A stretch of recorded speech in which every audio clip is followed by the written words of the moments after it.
welcome everybody to the Sharpe Way. It is Bernie time. Yes, it is. It's been weeks since I talked about the ways that we could actually get Bernie supporters to support us this year, and they can get some of the things they want without socialism and without government force. Yes, it is possible. If you have Bernie supporters in your life or former Bernie supporters in your life, they're disenchanted, unhappy with the Democratic Party, don't like Biden, we do have an alternative for them. They won't get everything they want, but they can get a lot of what they want, and they can get it from us without having to use force. That's the time. If you know some Bernie supporters, do me a favor, like, comment, share, get it out to them so that they can see this and bug me with questions or send me some stuff and say, hey, how can you possibly make that happen? Because there's someone this year who could probably help them out.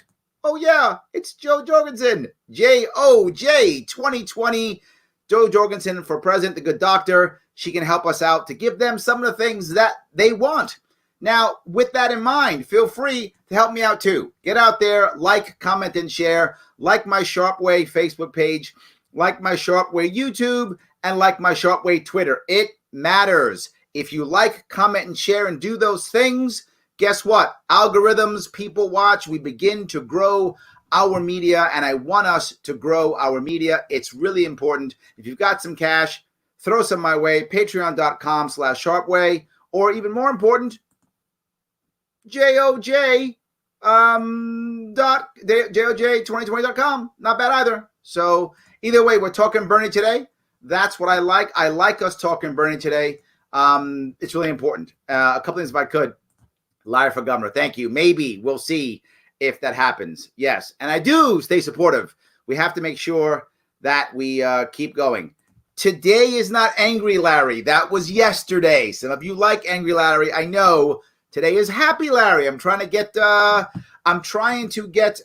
Bernie supporters in. I'm trying to get the Bernie people in. We've got to try to make some impact. Some of them will come our way. And if they do, if they believe the way Roy believes, that all Americans are equal as Americans, we can actually make sure that we can get some real impact this year. I want to cover a couple of things. I've been going down, and I don't know if any of you have ever gone to Bernie Sanders' website. If you do, he has a lot of issues. I mean, it's almost rambling, and I really mean it's almost rambling. There's so many issues and so much stuff. It's just the fourth show. And I've listed the things I've talked about in each show and how I've tried to touch each of them. So I'm going down his plan the entire way, the whole way. And as I keep going, I'm trying to get down to every single piece. I think I'll need one more. And that's actually very funny, Amber. He does have a lot of issues. But it's rambling issues that overlap each other. I'm going to try to keep that going. So let me move to what he talks about. Bernie supporters care tremendously about fairness. This is a big deal. They care a lot about fairness. They care about fairness in taxation, fairness in the economy, fairness in healthcare, all of those things. They care about that. Now, for those of you who care, and Dan mentions how would a candidate or any libertarian guarantee healthcare to all citizens in America, also reworking the economy after the pandemic. After the pandemic is different. I can cover that. But if you want to go at the first one, if you look through my archives, Feeling the Burn, Can't Feel the Burn, part 1, I covered healthcare specifically. I dealt with that issue. I did. This is, again, number 7. There we go. Larry, one of my Bernie Bro friends, joined the LP recently. Thank you, Tyler. Helped immensely. There is a place for us here. So let me talk about the fairness piece and the fairness in taxation.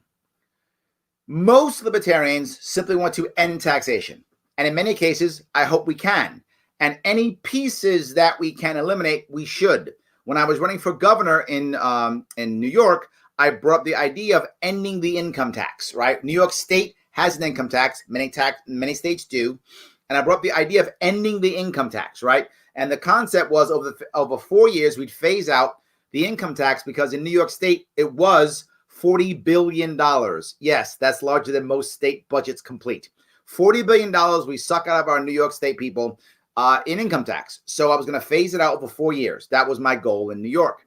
I just heard someone today, by the way, James Toller out of Kentucky, talking about a way of phasing out property taxes by starting with, if you're retired, you no longer pay 65 or older, you no longer pay any property tax. That's the beginnings.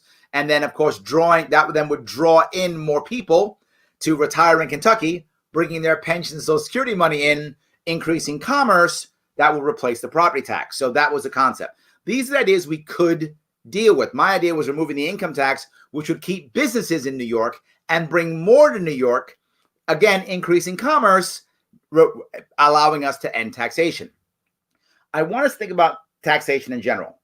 Income tax, which is a big deal for Bernie bros. Most Bernie people really want to hammer income tax and put it heavily on the rich, and they're all about income tax. I'm going to ask you a question, if I would. How many people here know the game Uno? Most of you know that game. Good card game, simple game. How many people know Dungeons and Dragons? Some of you do, right? But you know, the Dungeons and Dragons is a very detailed game with books and all kind of stuff, right? Uno, simple.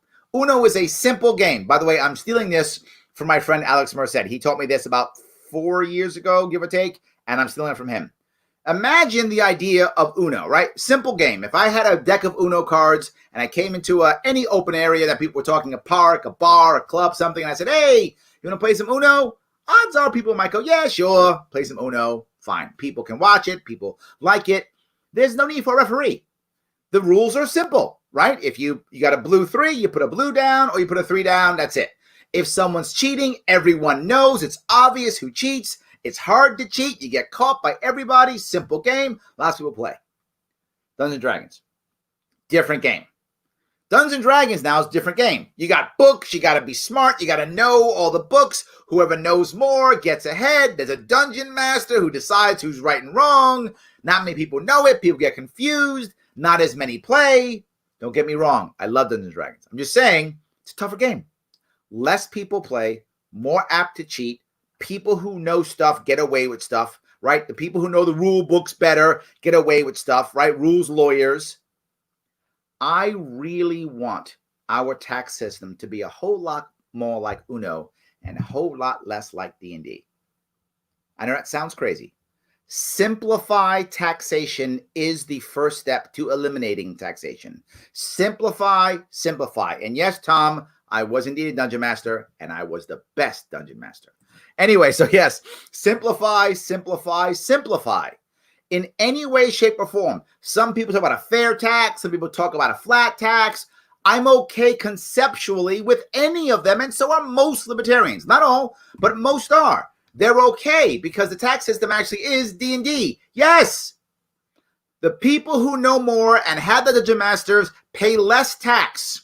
The people who don't know don't play the game or don't even pay. Yes. Simplified taxes, yes, removes loopholes.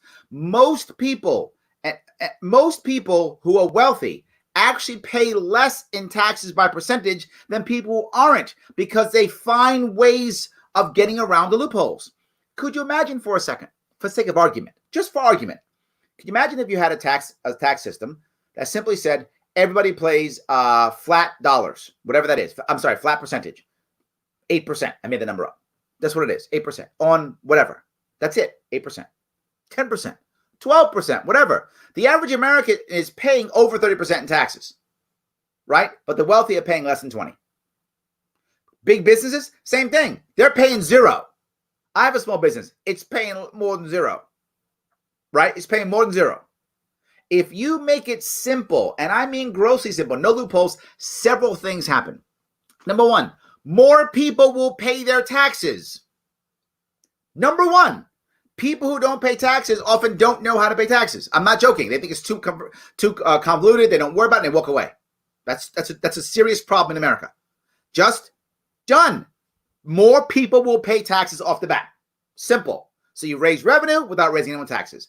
Not just that, less loopholes. The wealthy will pay the same percentage as people who are middle class. Now, some people get upset and go, well, Larry, some people are scared.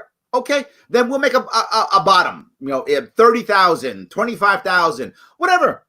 You don't pay taxes in the first 30,000 or whatever that number is. I'm happy to have something like that. It'll make people who are more on the left in that regard feel happier. Fine. Okay, I surrender for that one. Good. Take that. because the advantages are so much more, because there's something else that happens here. Once you get a tax code simplified, not just for individuals, but also for companies, all of a sudden, lobbying is severely reduced. Because what most lobbyists are looking for is some type of tax break, tax loophole, tax abatement, something like that. That goes away. You've just cut lobbying down. You've taken some money out of government, out of campaigns. Boom, just like that. So make it simplified. Lobbying goes down.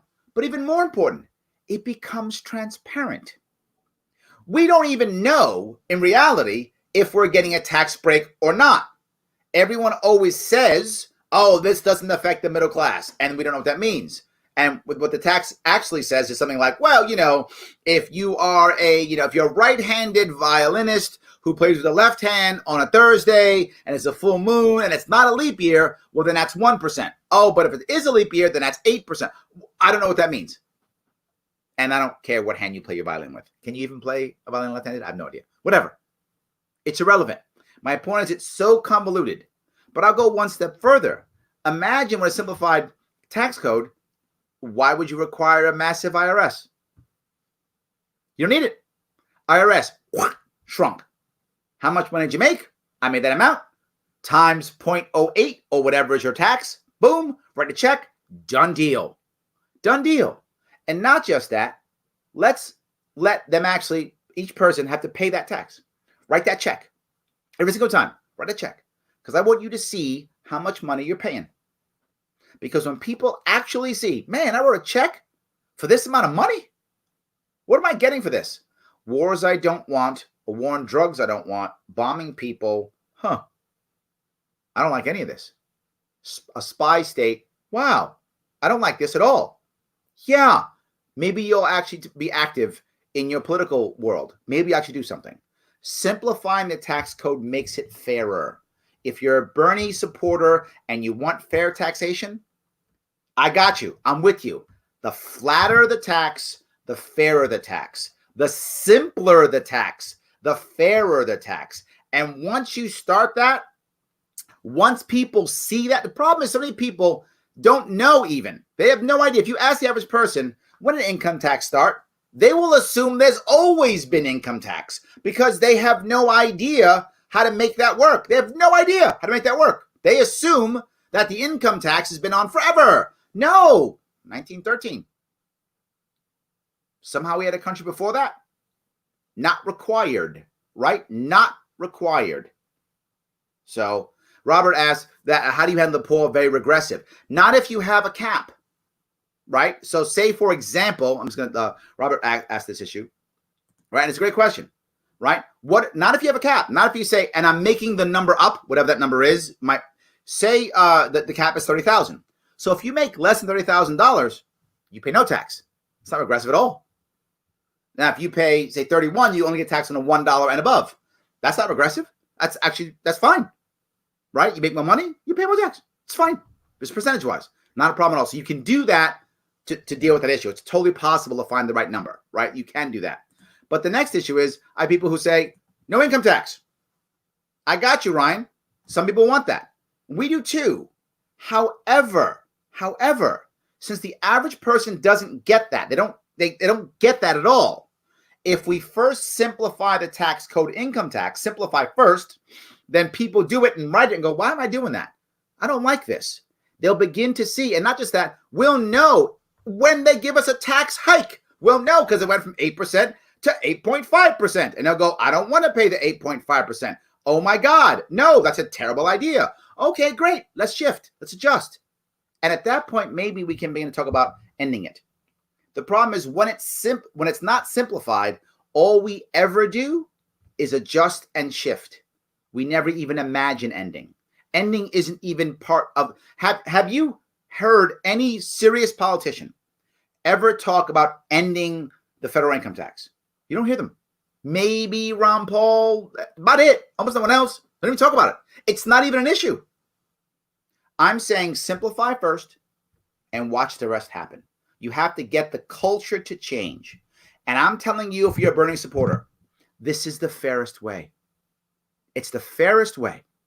There isn't a fairer way than this. And I know if you're a Bernie supporter, you care about fairness, it's the fairest way. The idea of just punishing the top, here's the problem. Punishing the top and making the rich pay well, the millionaires tax, I have some worry for you if you're a Bernie supporter. It has never worked ever. It doesn't work. Why? Because the wealthy control the government. So they always find loopholes and they don't pay the tax. That's how that works. When the tax rate was really high in the past, America has, they got their money other ways. So they actually didn't pay the tax. They actually paid the same amount, about 17%. When the tax rate was 90%, the wealthy paid about 17, 18%. Because they found other ways of getting money around because they're wealthy. They know how to get through loopholes. So I know the idea of the many Bernie supporters is hammer them with a wealth tax. I get it. And it feels right. It does. It feels fair. I know it does. I'm telling you, in reality, it has never worked and will not work. I'm asking you to try this style first. It'll give you the fairness you're looking for. All right. That's the tax piece I wanted to bring up. And I hope that we get that. I hope we can understand that this can work well. This is the second piece I want to talk, next issue. And that is a safe foreign policy, right? What most Bernie supporters want to do, in many ways, overlaps what libertarians want. There's some exceptions, but as a general rule, most Bernie supporters want to end the foreign wars. So do we. On that, we are simpatico. We are right in line. Awesome. 100% we are in line. We're totally okay to do that. So first things first, end the wars. Bring the troops home. Absolutely. Bring the troops home. End the wars 100% and begin to chip away at the military-industrial complex. It is a massive issue. Now, most, believe it or not, of the Bernie bros actually don't want to end the military-industrial complex. Why? The military-industrial complex is a massive jobs program. That's what it is. The reason, we talk about foreign aid. It's a huge thing with foreign aid, right? We talk about foreign aid all the time, and you'll find many Bernie supporters say, well, we shouldn't give foreign aid to these bad countries, right? We should only give foreign aid to good countries who do good things and do good stuff. The reason why we give foreign aid, here's how foreign aid actually works when it comes to dollars, not food. We send food to countries, and that's nice. We send food. Fine. I'm talking about the dollars. We send, I'm making this number up, $100 billion to country X.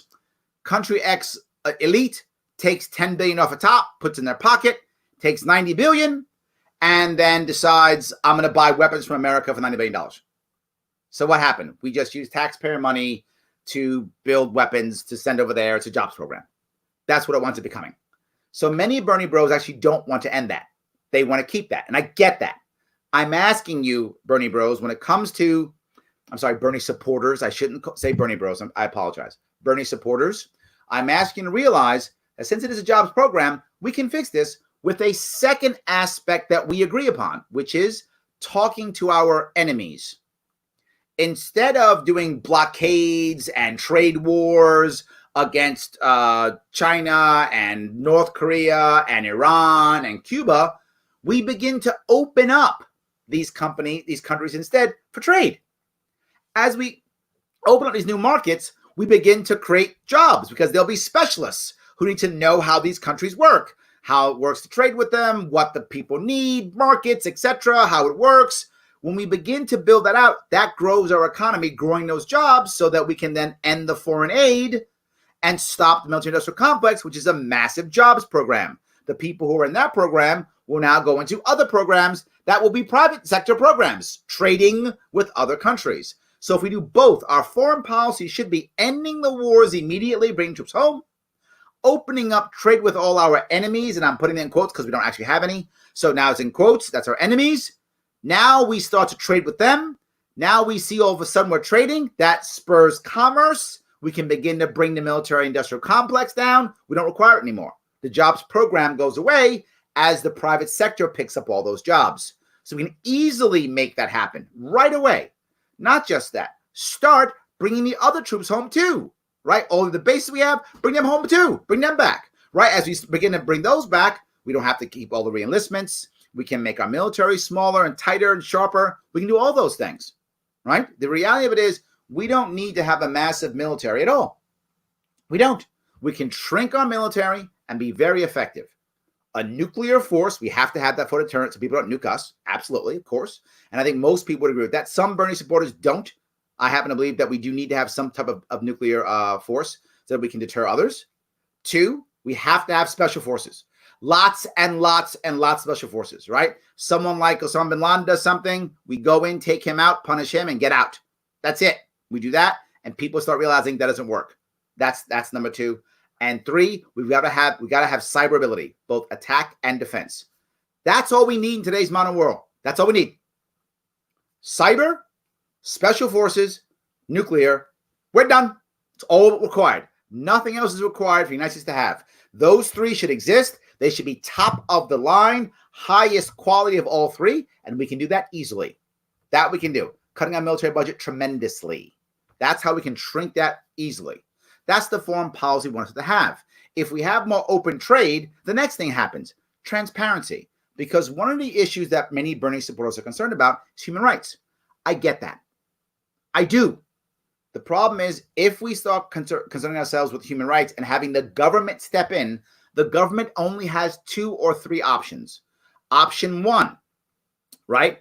Option 1 is we go to war with them, right? We invade. Option 2, trade embargo. We're not going to do anything with them until they change their policies. Or option 3, trade war. That's all we can really do. None are effective. Instead, we demand transparency.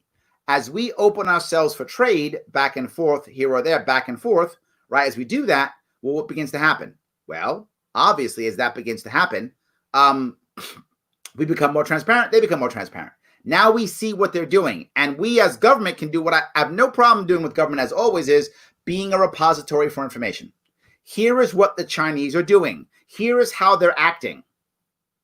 And now we have the consumers decide and make changes. You may say, well, consumers, will they decide?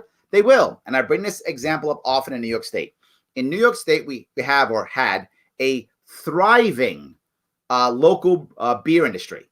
So people would go to a bar or a club or whatever, and they would easily drop $2 extra on a beer because they know that beer is a locally sourced beer. They care about that, and they'll drop $2 extra. Happy to do it. Many New Yorkers do that. Not all, but many would. Enough to where we had a thriving economy when it came to the brewery industry. So do that. Love that. Awesome. If we do the same thing with what China's doing, then the American consumer goes, you know what? Maybe I don't want to spend 25 cents for Chinese crayons at Walmart. I'll drop 50 cents for my kids' crayons instead of 25, and I'll get an American-made product. Or another country that we feel is not, violating human rights. Insert country here. Any of those. That begins to happen. When the Chinese don't get orders from Walmart anymore because consumers don't accept what they're doing, the Chinese will change. That's how it works. Now, is that a longer term? It is. It is a longer term solution, but it's also a permanent solution. Our consumers will train the rest of the world to do things the right way, or we won't reward them. That's how we deal with human rights. That's how we deal with the military-industrial complex. That's how we deal with shrinking our military. That's how we deal ending our foreign wars. That's how we actually are able to increase our economy and commerce while still being able to defend ourselves. It's not crazy. It can be done. Absolutely. I hope that foreign policy, even though it may seem a little bit longer term for some Bernie people, and doesn't include the government hammering people and punishing them, but it does include the government being transparent and calling people out and letting consumers know that this company, when you buy your crayons at Walmart, they're doing this. Make a decision. And if the American people say, I don't care if they do these, they use prison, labor to make crayons. I'm going to buy my crayons anyway. Then that's on us. Then we're saying we don't care. And that's on us. I hope that the American people will say, I'm not buying prison-made crayons. I'll drop the 50 cents to 25 cents. I hope they'll do it. I believe if we educate them, they will. And my example of this, again, is New York, and it's veganism. There's no law for people to become vegans, right? But having vegan food, generally speaking, is more expensive than non-vegan food, right? If you go back 20 years, hardly any vegan restaurants in New York City. Now, well, after COVID, there may be none again. But prior to COVID, there was one on like every block. No rules and regulations and laws, none of those. People decided on their own. They wanted to have that because they cared either about the body or the environment or whatever their reason was. They chose to do it, and they're spending extra money every day to eat because they decide so. I think Americans will do that. I really believe the Americans can do that. It can be done. So this is, I think, how we deal with the foreign policy. Next piece. I hope I covered taxes. Let me go through foreign policy real fast. There's a couple questions. Bio. Ryan, I'm not sure about that. I think bio can be done privately. And I say that because as a general rule, we're not going to attack someone with a biological weapon. We're going to defend ourselves against one. So maybe bio could be military, or maybe actually it could be it could be civilian. I'm unsure, to be forward with you on that one. Maybe chemical. I don't want us using chemical weapons at all. But I do think maybe bio. I'm torn on that. My gut tells me that can be done in the private sector. So I'm torn on that one. So thank you for that. Let's see. Keto restaurants. Yeah, they're already coming up. They already have them. I forgot what it's called. There's a couple of them already. Well, again, prior to COVID, a couple of them popped up already in Manhattan. Keto restaurants is a new thing, right? And people aren't being told. They don't have to. It just keeps happening. So, all right. Let me move on to the next one. The next one that Bernie people talk about is LGBTQ plus issues and equality. Again, as a general rule, we are simpatico on this one, right? General rule, we are. The Libertarian Party has been for things like marriage equality since 1972. The problem that we have is the LGBTQ plus community has felt so attacked for so long that they have become very aggressive towards anybody who isn't a Democrat. They become very aggressive towards them because they've been attacked for so long. And I get that. If I had been attacked for so long, I probably would feel the same way. I hope they'll be more open to us. We've actually changed our language. And I often use the phrase GSM, which is gender or sexual minorities, which is more inclusive, right? It's more inclusive. And I want to be more inclusive because the problem that we do have, and it's two pieces. GSM is more inclusive, but still says but it's more inclusive and also allows us to say anyone can be part of it and nobody is different.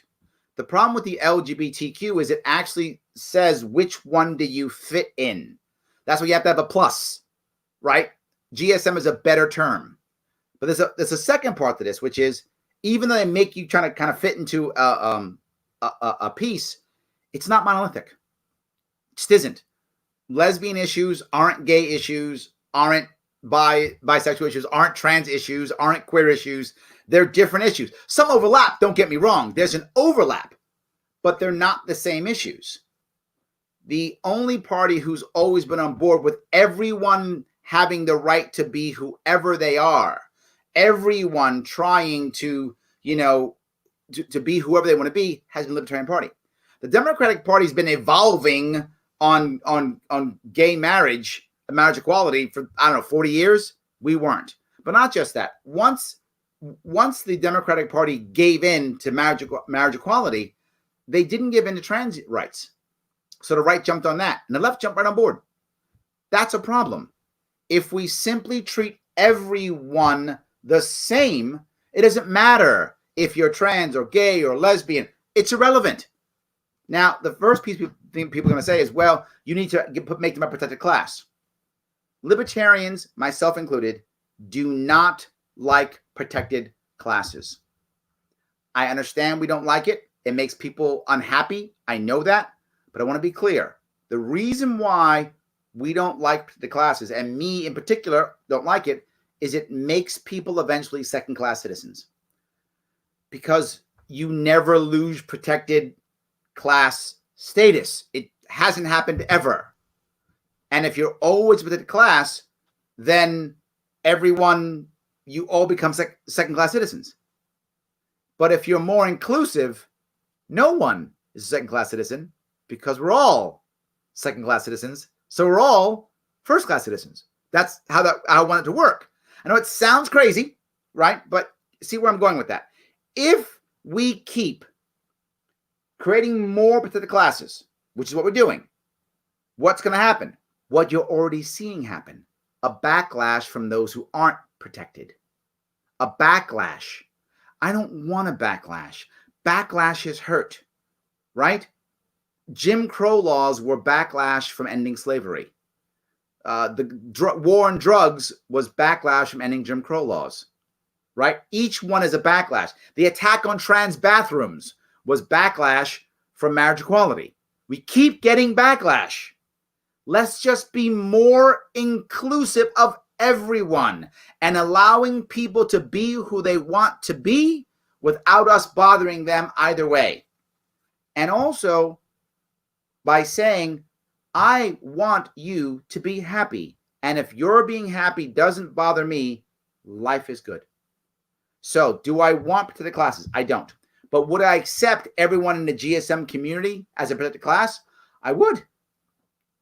Why? Because I can't say that Native Americans or African Americans are protected and then say Hispanic Americans aren't. I can't say gay Americans are, but trans aren't. I can't do that. So instead, I want to open it up to make almost everyone protected, in which case, no one is. We're all the same. This will take time. I know all of my issues take time. There's no quick fix. This is decades. Decades of pain, decades of problems, decades. It doesn't go away in 5 seconds. So we move it to where everyone's protected, then no one is because we're all the same. That's fair. That's fair. But there's something else. I get that many people in the GSM community have absolutely been punished, attacked, hurt. And I want to make sure that we at least acknowledge that. And in many cases, we haven't. And that's wrong. We should acknowledge that because of what we've done in law, we have hurt people. For example, gay men who couldn't get married had to adopt one another. Yes, it was the only way they could get rights. So you have a gay couple and one man has to adopt the other as a son. So legally they're father and son, yet they have a relationship. We made that happen. We made that happen. That's our fault. Not meaning me and you, but our laws made that happen. That should have never had to happen. That's the kind of punishment we've done to that community. And we should acknowledge it. At least to say, you know what, we screwed up. Sorry, right? We accept that we've done things to make things bad and say that. And you may think, does that really matter? It does. It does. People want to feel like people care about them. People want to feel accepted. People want to feel respected. So let's respect them and let's accept them as who they are, and we can then move forward. And we can find individual solutions for groups of people who need those solutions. And just the fact that we try to make a solution makes it better. Is there any way we can go back and break and unbreak what we've broken? No, can't. Can we make it better? Yeah, we can. Can we make it feel better? Yeah, we can. Let's do that. That's how we get people who support Bernie Sanders to come to us, by showing them that when it comes to the LGBTQ plus or GSM community, the gender and sexual minority community, that we do care, that we acknowledge that government hurt them, and that we care about them, and they have the right to be happy like anybody else. They have the right to be happy like anybody else, and be married and be miserable like everybody else. They have that right if that's what they want to do. All right. Let me grab a couple of these if I could. That's how we got apology calling for Native American. Yes, absolutely true. Yes, 100%. Let me grab a couple of these if I could. Yeah, they're not the same issues. They're different issues, right? And we should accept that too.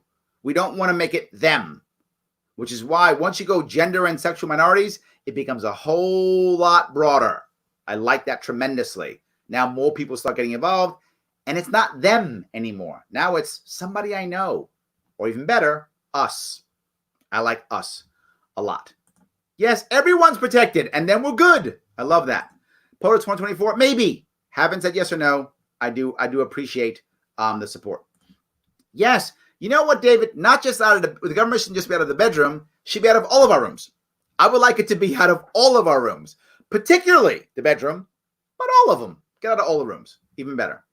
So Larry, please tell us the fast, easy answer. Yeah, can't do that. Wish I could. I don't have that. Yes. Yes. Ian, I love you too. I love you too. I'll be right back. Yes. We aren't responsible for those horrible laws. The government and supporters are. When you say we, supposedly the collectivists wants to think, which is government is society. It's a great point, which is why I tried to adjust the we, right? It really is government that's doing it. But sadly, like it or not, they do it in our name, right? I don't want to bomb people in the Middle East. They are bombing them in our name. And it's horrible, and our name gets tied to it. It does. All right.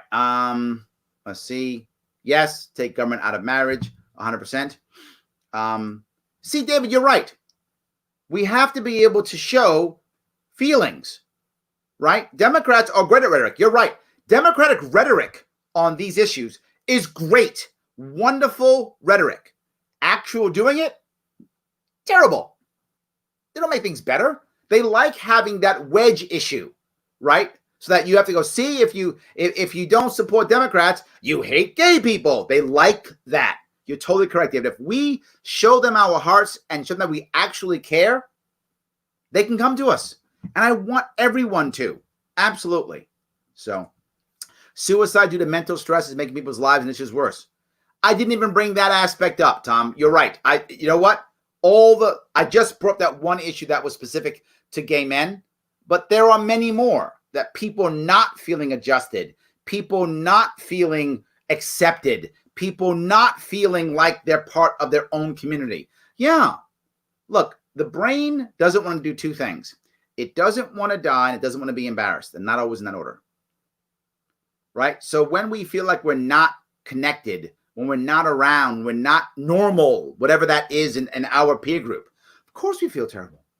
Of course we feel less than. Of course we do. And I agree, Tom. More healing, brother. More healing. I'm in.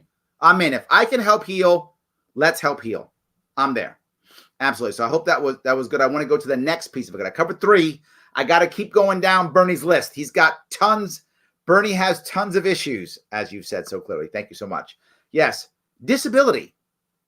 Disability, equality, disability support. This is one of the hardest ones. And the reason is that government has stepped in what I believe was an attempt to do the right thing. I do believe when government stepped in with things like the ADA, the Americans with Disability Act, I think that was that 92? I think it was, I'm pretty sure it was 90s, right? But when the government stepped in with the ADA, I think it was 92 or 91. I forgot when it was. But anyway, when the government stepped in, the goal I know was a good one. It was to help people with disabilities. And that is a wonderful goal. Totally think it was a wonderful goal. And I want that to happen. And we should try to help people with disabilities. The problem is when the government comes in, the government checks a box. That's it. The government says, oh, you're disabled. Then it puts you into a box. And in that box says, oh, you're disabled. So you receive X, Y, and Z services. They then give you those services and walk away and go, you're serviced, so we're good. What if those services don't work for you? What if you don't want those services? What if you want different services? What if your disability doesn't fit easily into a box? Disability is, again, nowhere near a monolith. Nowhere near a monolith. Are you a disabled child? Adult? Senior? Is your disability because you were born with that disability? Did you get it as you got older through some kind of accident or something like that? Or did you just get older and your disability is now something that happened from a disease? Is that what happened? All different. Is your disease mental, physical, both? Can you physically walk, work, not? So massive, so massive. And I look at this. I have an autistic child, not me, but in my family, right? In my family, I have an autistic child in my family. And the difference, actually, no, I shouldn't say that. She's not a child anymore. She's not a child anymore. When she was a child, and sometimes I still think of her as one. And that's, I just caught myself saying that. She's an adult now. But yes, I have some autistic in my family. And there is a massive difference between people who are on the spectrum. You have someone who has disability who, a big deal for them is to tie their shoe in the morning. And that's and someone else, a big deal is what job will they have or hold? Totally different, right? both disabled in a totally different way.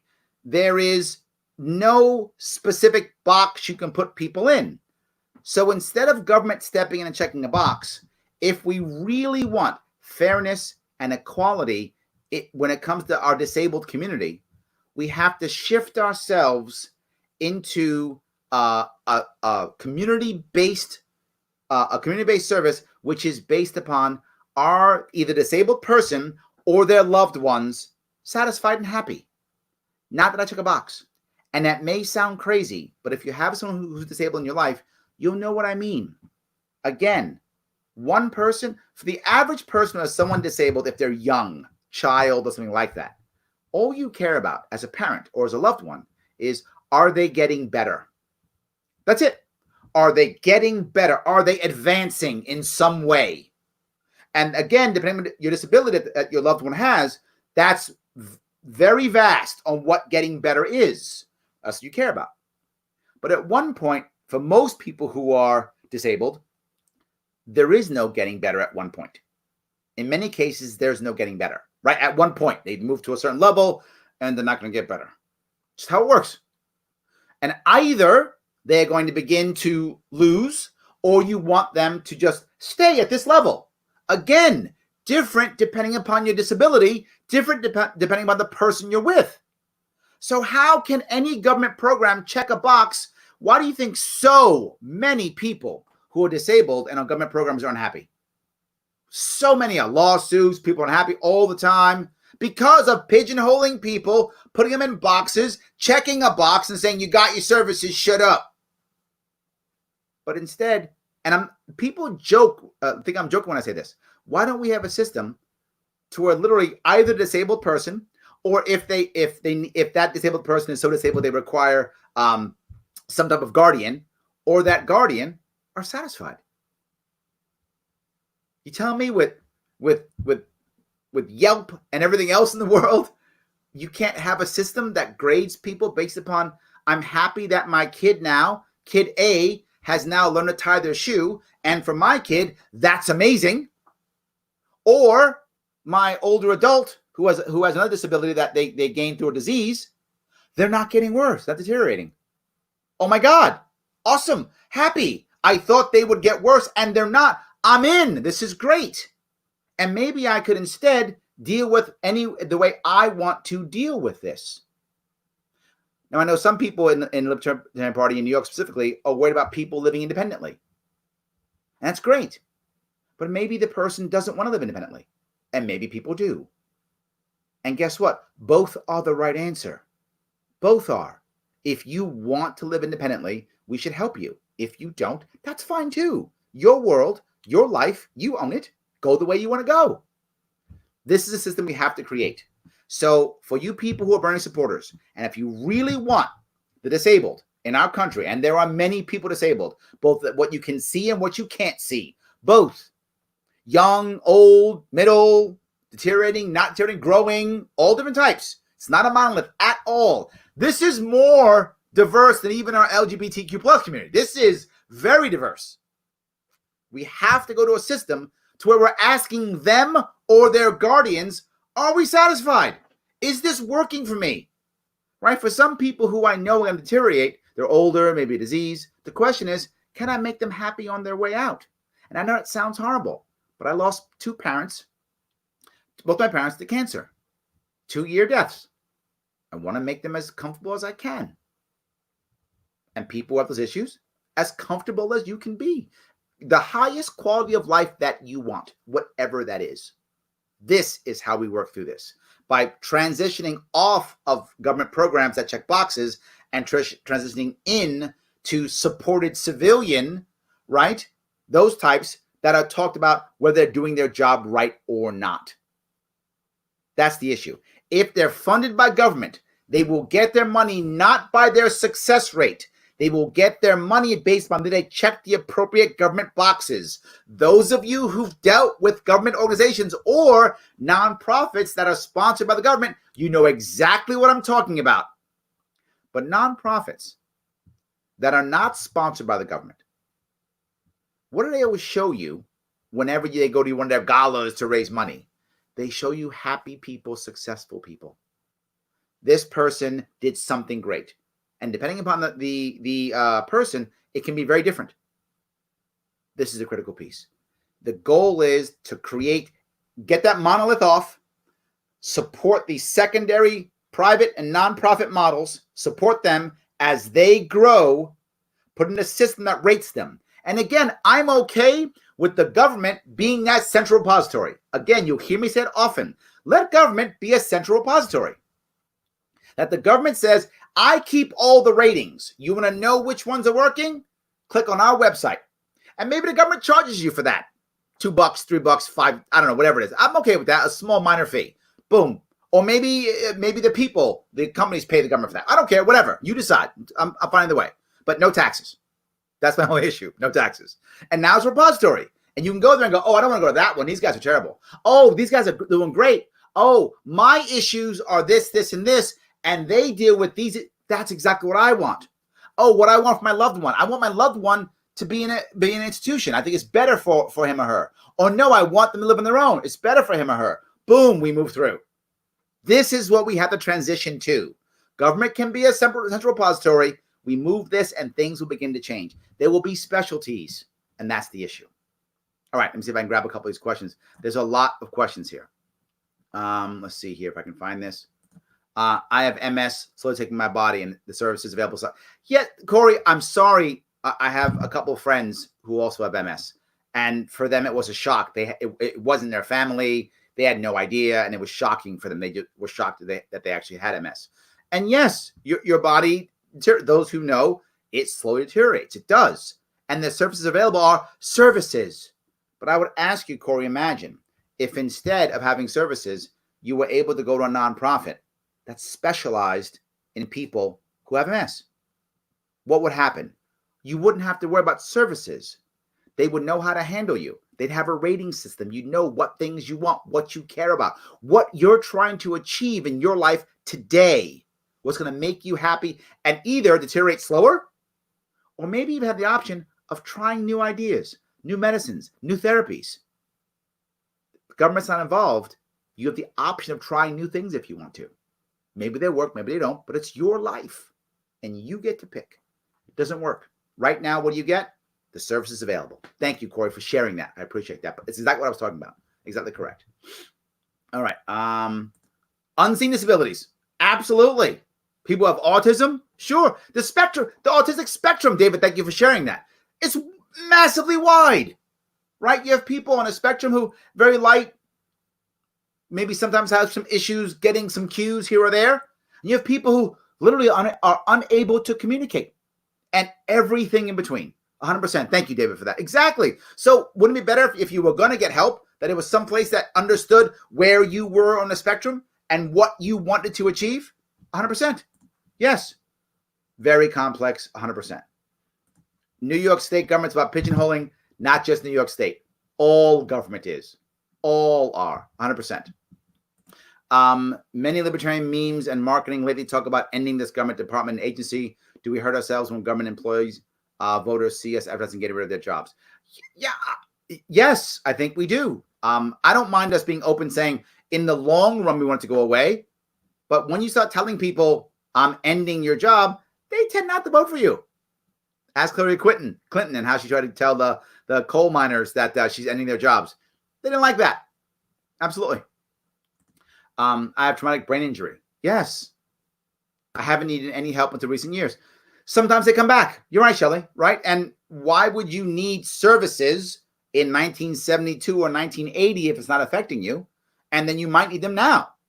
But you won't need services. You'll need to deal with this the way you want to deal with it, right? What if you want to retire and sit back and chill, and that's what you want to do? Different than if you go, you know what? I want to go back to work. I'm going to go back to work and deal with stuff.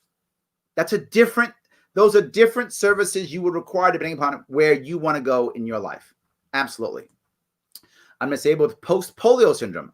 I'm surprised how many people I've heard that. Got polio at age 18 months. Never thought of myself disabled until an employee said they could get a tax break for registered. Yes. Yeah. There's your other piece, right? Tax break because you hire. Now the government allows businesses to check a box. Wow. Exactly. But Rory, again, I'm sure not everyone who has post-polio syndrome has the same issues or concerns that you might have. They're different. How did it affect them? How old were they when it affected them? All those things. Absolutely. Yes. So I talked about how I would handle Corona a while ago. I'm happy to cover that again in another talk, maybe at the end. I would deal with that. But I did talk about it before. Generally speaking, as a general rule, it's closer to the Sweden model than it is our model.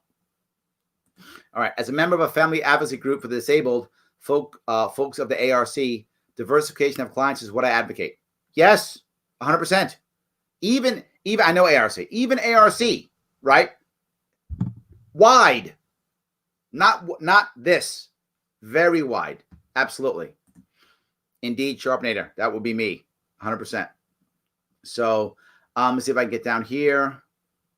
All right. I started following you from JRE. Thank you. Joe Rogan was very popular. Thank you. Yim got me to tune in your thoughts, kept me watching. Keep it up. Thank you, brother. I appreciate it. Please don't stop. Absolutely. Good. Thank you, Corey. Thank you. All righty. So I covered that one. Let me move to the last piece that's on his not the last one for tonight. That's on his website, and that is supporting Puerto Rico. I do think we should be supporting Puerto Rico. They are Americans. Puerto Ricans are Americans. They are one of our territories.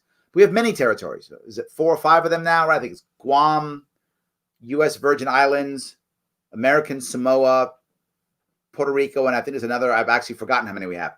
We have a couple of them. It's time for us to deal with our territories. And this may make some people unhappy. We should deal with our territories. Why do we still have an empire? Why do we still have an empire? We're supposed to be a democracy and a free democracy. Why do we have an empire? We literally have aspects of our nation that have taxation without representation. Why? So there are a couple of things to do. In the next couple of years, we should be looking at all of our territories and have to make a decision. Are you in or out? Are you in or are you out? Become a state or don't. Are you in or are you out? We have to start doing that. Now that may sound harsh, but we should not have an empire. We should not have an empire at all. It's a bad idea. In my view, it's embarrassing that we have territories. We're going to put bases on them instead of invading people? Stop. Not required. Are you in? Are you out? If they want in, let's find a way to get them in. If we're out, let's wave transition them out. Fine. We did it with Okinawa. We gave Okinawa to the Japanese. The Okinawan people literally voted. They voted to be independent, to stay in American territory. Or was it 1970? I forgot when it was. I think it was the late 60s or early 70s. The Okinawan people voted. And they voted to either stay in American territory, become an independent country, or join Japan. They decided to join Japan. Japan took them. We walked away. They literally, overnight, because the Japanese drive on the opposite side of the road of us, change the road signs over. Boop, you're now Japanese. Done deal. Fine. They said so. I'm okay with that. So let's talk to the Puerto Ricans. Make a choice. Yes or no. You're a state or you're not. You're not, you're independent. Life is good. Good luck. You're not, you're one of us. Change the flag, 51 stars. Guam, all of them. You want to mix them together, make Guam and American Samoa one? I don't really care how you do it. I really don't care how you do it. That's not that important. There are regulations and rules in our constitution to make a state. It's fine. Use that. Don't care. The question is, I want us to stop having an empire, make them decide or not, and then we support them like we support any other state. If our states need help, we support them. With that in mind, get rid of the Jones Act. Oh my God. You want to help Puerto Rico? End the Jones Act. For those of you who don't know what the Jones Act is, the Jones Act says that every ship that comes into port has to be American crewed and American owned. And wow, is that stupid? That's World War II stuff that we should have ended, I don't know how many years ago. We should have ended. I'm not sure we should have ever done it. But even if we did it, let's end that stuff literally just, I don't know, 50 years ago, 70 years ago, we should have ended it. And we didn't. Let's end that today. You want to make the Puerto Ricans have a better life? Allow them to be the port they should be. Allow them to be the commercial center they should be. Allow them to be the tourist spot that they should be. End the Jones Act. American Samoa has that issue. So does Guam. All these things. End the Jones Act. Let them be the commerce hubs and or the tourist hubs that they want to be and they can be. We will help them tremendously. We do that, everything begins to change. Taxation without representation is a bad idea. The Jones Act is a bad idea. Let's get these countries, these territories to either be states or not, and let's support our states as the American Constitution tells us that we should. We do that. We've dealt with Puerto Rico also. I think I covered most of these things. He has got a couple more that he talks about. I guess I will move on to one more since I have some time. I'll move on to one more. Let me first grab some comments and then I'll move on to those. All right. Let's see here. Thank you, Missy. I responded to Corona in that case on March 16th, 2020. Please, Daniel, you can check that out. You can figure that one out. Yes. And yes, see, if we get more states, the flag makers make money. Look at me, Larry Sharpe, all about commerce. There we go. All about commerce. How do I feel about splitting upstate and downstate New York? I don't think it's going to happen, as I said before, because I believe without question the ties are too close. So why don't we instead go to localism, home rule? And I think we do that. If New York City and or Albany didn't run the entire state, you wouldn't care. You'd be like, oh, great, Albany, good luck. Oh, great, New York City, good luck. You wouldn't care. Let's move more towards that. All right. So Jamaica. No, I'm pretty sure Jamaica is its own country. That's its own country. Yes. Let's make American Samoa citizens first. They're only nationals. Oh, I didn't even know that. Is that true? American Samoans aren't citizens? That's new to me. I assumed American Samoans were citizens. They're just nationals. What the hell is that? Wow, that's a bad idea. I hope that's wrong. I hope you're wrong, William. I have a feeling you're right. But I hope you're wrong because now that makes me feel even worse about it, right? So let's not do that. That's a terrible idea. All right, so let me move, if I could, to legalizing cannabis. This is another piece that many Bernie people want. I do too. I absolutely believe that cannabis should be legalized. And the problem is if we start doing that where we just go to legalization the way most states have done it, it's not going to work. It's not going to work. That's the problem. You find that legalizing marijuana as a general cannabis, as general rule, creates big business. I don't want to create more big business. That's not how we're going to grow this country. That's not how we're going to grow this nation. It's not how we're going to grow our states, our farmers, our farmland. It's a bad idea. I want to shift, like I talked about in New York State, and you Bernie people should love this idea. Number one issue, remove cannabis from Schedule 1. First step. Remove it. That's number one. Day one. Cannabis comes off Schedule 1. Number one. Once that's done, okay, now people can do things like research cannabis in the United States. Great. Then accept that cannabis is a plant. In which case, let's regulate it like a plant. That's it. In New York, I talked about regulating like onions. They did it in California, regulate like wine. I would take wine, but I don't really want wine. I would much rather have it not being wine. I'd much rather have it like onions or tomatoes or, I don't know, carrots. Insert thing here. Do it like that with one caveat. You're unable to purchase any cannabis products at retail unless you're 18 or older. That's it. That's the only thing. Everything else, it's just like a plant.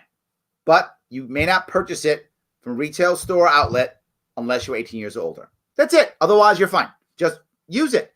What that would do is it would create massive cash crops for small businesses, right? That's it. Massive cash crops for small farmers and small businesses, keeping the cronies out. No need for special licensing. When you create special licensing, you are literally attacking small business owners. You are attacking poor people. You are attacking brown, black immigrant communities. That's what licensing does. It destroys and hurts the small guy or gal trying to make the next step. Cannabis should be regulated like, I'm not joking, like a plant, like a vegetable. You pick the vegetable, I'm fine with it. Pick the vegetable, whatever that is. I like the onions, but you pick. And then one caveat, 18 years or older to purchase at retail some kind of product. That's all. You do that, you wind up helping small businesses, small farmers, retail people start creating individual cool cash crops and craft grows, and everything begins to explode. And big business has to now fight against that. Innovation spurs. When you have monopolies in big business, innovation goes down. Small business innovation goes up. You'll find better products to keep everybody happy. I really hope that we get that idea. Look, if you're a Bernie supporter or you know a Bernie supporter, do me a favor. Share this. It really matters. I need those people who are unhappy to realize they have a way to come here. If you like what I'm saying, show them this. Head to my Facebook page, like that. Head over to my YouTube page, click on that, subscribe. Head over to my Twitter, click on that too. People need to hear this, and if you think so, then don't stop. And of course, if you want to support me, patreon.com/sharpeway. $5 a month is fine, keeps us going. If you got more money, give me more if you got more. If you're in a good spot, throw 10, 20. If you're like one of those wealthy, rich people who just happens to like watching me on Sharpe Way, throw me $500 a month if you got that kind of money. I hope you all do. But it's okay, $5 will do. Or if you don't have that, no worries. Like, comment, and share. It does matter. Let me grab a couple if I can, a couple of these. It's a travesty, people living on American territories, not citizens. Yes, I think it should be corrected. I agree with you, William. I didn't even know that was true. You taught me something today. It is terrible. I think it's a horrible thing that we're doing. It's terrible. All right. What about other drugs, cocaine and heroin? Shouldn't we have laws be such that it's a medical issue rather than a criminal issue? Yes, absolutely. I was only bringing up cannabis because that's specific to the Bernie website. He only mentions marijuana, and this is a Bernie show. So, David, you're correct. I'm just saying I'm only covering Bernie issues, but you are correct. Yes, I was trying to do the Bernie issues. I get my cannabis from my guy still. Yeah, and that was a joke that people mentioned when I was running, and it was if you like your dealer, keep your dealer. Yes, absolutely. Yes. Regulating plants is silly. I agree. This is the idea I bring up often. Very often. And that is, people in the liberty movement will often try to say, we have to be, very hardcore and be very radical, and we have to always be that way. It's not true. You can be that way, and some people will hear that message. There is value in a radical or audacious message because some people will hear that. Absolutely. When it comes to the masses, that's almost never true. When it comes to the masses, and when the masses, what I mean by that is I'm trying to get votes, right? I'm trying to get votes from the masses. What almost always happens, you follow how the market works. In the market, when you want a product to really do well, it has to be radical enough to be different, but familiar enough that they can accept it, right? That combo. And if you get it perfectly right, and most products don't, I tried when I was running through New York. I obviously didn't get it good enough. You try. If you get it perfectly right, people begin to adopt it. Early adopters start, and then everyone else just jumps on board, right? That's what often happens if you can do it just right. The reason why I like to regulate like onions is because it was familiar enough. Regulate, okay. But like onions, oh, that's kind of radical, isn't it? Yeah, but I like onions, so okay. So that's why, right? Onions and most plants are very lightly regulated. Most are very lightly regulated. That's the point. We're regulating it, but not really. But if I just said, just let everyone have cannabis, what does the average American think? Oh my God, that means 5-year-olds are going to be getting high and having car accidents by smoking wacky weed. That's what they're going to think. How do I know that? Because most states still don't have even legal medical cannabis. New York State doesn't have legal recreational cannabis. I still had Bloomberg running for office saying, well, the science is still out. Yeah, it's obvious that the average American doesn't even get it. So you might say regulating plants is silly. Well, the American people who don't get it, kind of silly too. So since I need them to vote for us, I'm going to speak in a language that they can hear. I want to speak in a language that they can hear so they can vote for us because I want votes. And if you're thinking about who to vote for, I know somebody. Her name is Jo Jorgensen. She's running for president as a libertarian. And you can go to joj2020.com if you want to look at what she's talking about and vote for her. You can do that if you want to. I think I'm going to. I am. I'm just saying I'm looking at her too. And if you're a Bernie supporter, maybe you want to talk to her and see what she has to say. So that might help. So anyway, guys, I want to say thank you so much. This is the 4th show dealing with Bernie. So much I know. I actually have one more. I may go 5 shows because as we mentioned earlier, Bernie has a lot of issues. Thanks for listening. Thanks for watching. I'll talk to you guys tomorrow.